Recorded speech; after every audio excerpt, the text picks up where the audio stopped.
అధికార ప్రతిపక్ష పార్టీల అభ్యర్థుల మాయమాటలు నమ్మి కావలి నియోజకవర్గ ప్రజలు మరోసారి మోసపోవద్దని స్వతంత్ర అభ్యర్థి పసుపులేటి సుధాకర్ సతీమణి సుగుణమ్మ పిలుపునిచ్చారు. నెల్లూరు జిల్లా కావలి పట్టణంలోని పలు వార్డుల్లో పసుపులేటి సుగుణమ్మ ఎన్నికల ప్రచారం నిర్వహించారు. ఇక తమకు ఎలాంటి పదవులు లేకపోయినా పుట్టిన ఊరి కోసం సొంత నిధులతో సేవా కార్యక్రమాలు, అభివృద్ధి కార్యక్రమాలను విస్తృతంగా నిర్వహించినట్లు సుగుణమ్మ వివరించారు. వార్డులో ఉన్నాము. నాకు చాలా ఆనందంగా ఉంది. ప్రతి వార్డులో కూడా మమ్మల్ని గుర్తించి గ్లాస్ గుర్తొచ్చింది.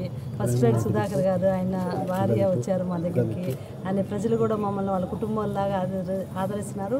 నేను ఈరోజు ఏ రోజైనా కానీ మేము తిరిగినప్పటి నుంచి కావలి సభ్యులు మా కుటుంబ సభ్యులు అని చెప్తున్నాను. అది ఎవరైనా కానీ, మన ముస్లిం సోదరులు కానీ, అన్నవాళ్ళు కానీ, ఎవరైనా కానీ నాకు ఒక సొంత కుటుంబంలాగా అనుకుంటాను. అలాగే చూస్తున్నాను నన్ను అందరూ కూడా. నిన్న 31 వార్డుకి వెళ్ళాము. నాకు నిజంగా కళ్ళ నీళ్ళు వచ్చినాయి. మీరు మధ్య తరగతి వాళ్ళు, మంచి సెటిల్ అయిన వాళ్ళు అందరూ ఉన్నారు. కావల్లో వ్యాపారస్తులు ఉన్నారు. మీ గురించి ఆలోచించకపోయినా పేదవాళ్ళ గురించి ఆలోచించండి. ఒకవేళ మీరందరూ కూడా ఇబ్బంది పడ్డారు. ప్రతి ఒక్కళ్ళు ఇబ్బంది పడ్డ వాళ్ళకి తెలుసు మేము ఎంత ఇబ్బంది పడ్డామనేది.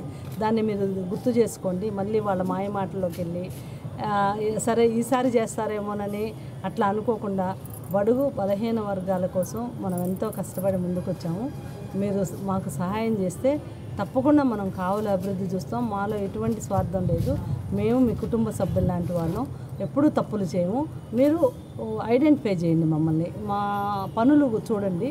వీళ్ళు లేదు కరెక్ట్ చేయట్లేదు అనిపిస్తే నిజంగానే మాకు సహాయం చేయక్కర్లేదు.